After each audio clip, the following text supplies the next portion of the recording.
Does it represent a disuniting of America? In a way, it does not, because we always have contentious elections. Sometimes the Electoral College vote is very huge in favor of one candidate, but the popular vote is usually not substantially more than a 10% difference, and sometimes a lot less than that.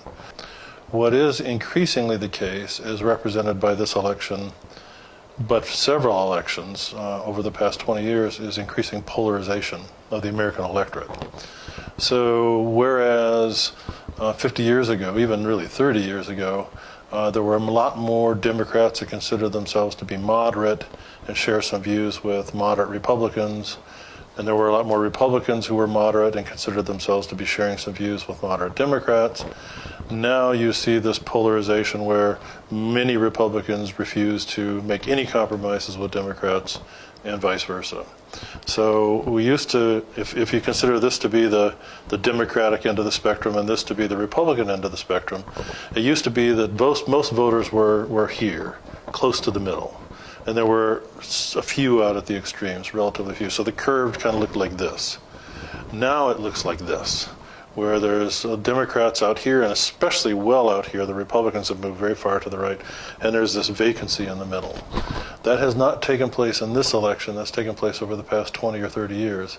But this election really demonstrated just how much that polarization has taken place.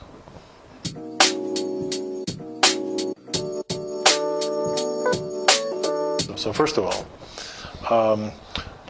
not only did a lot of people not like Hillary, did not like Trump, but as you pointed out, a lot of people didn't like Hillary either. So we call that high negatives for both candidates. So there were quite a lot of people that were unhappy with both candidates. And the people that were undecided until right at the end almost completely went for Trump. So Hillary had about a 45% level of support, Trump had about a 42% level of support, and that fluctuated a little bit, but that difference of between 3 and 5% stayed pretty steady for quite some time, ever since really late August. But there was this clump of people that were undecided, and almost all of them decided to vote for Trump at the last minute. One logical explanation is the FBI letter that came out about 9 days before the election saying, we found new emails from Hillary Clinton, we're going to investigate them. And that just raised in many people's minds this feeling that, she's not entirely honest. And it's debatable whether she is or isn't, but the perception of the American public is she's not entirely honest. And so it may be that FBI letter that revealed that there were new emails to look at, that may have swayed the minds of some of those voters that were in the middle. The other factor that's going to be a little bit harder to figure out, but there's a lot of speculation about, and that is, we know this from public opinion surveys.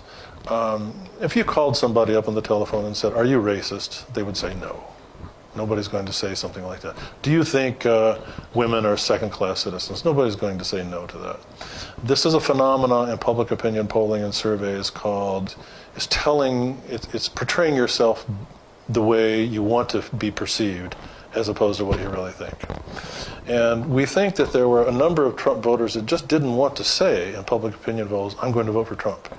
Because he had a lot of baggage. He had the comments he made about women, he had the comments he made about minorities, particularly Hispanics, to some degree also African Americans.